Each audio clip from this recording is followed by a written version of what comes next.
এই কত কেজি হইব রে?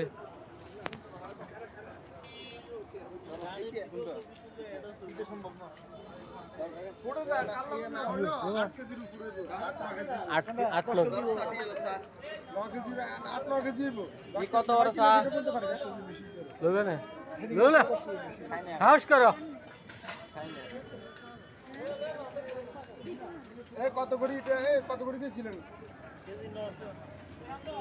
পুঙ্গুন পুঙ্গুন 900 টাকা চাইলে বেশি দিচ্ছেন না?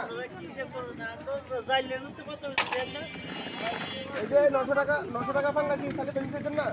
পুরো সহসা ম্যাজিস্ট্রেট সহসা ম্যাজিস্ট্রেট নেবো। তোমরা অরিজিনাল কি কথা কত করি মাছ কিনো, মাছ কোথায় যায়, এ সাইজের মাছগুলো আসে, বাকি বড় মাছ কোথায় যায়, এগুলোর জন্য তদন্ত যাইব, দেখবে ধরা খাইবে না। হে কথা কই অন বড় সাইজ মাছ আয় না তো। হ্যাঁ 900 টাকা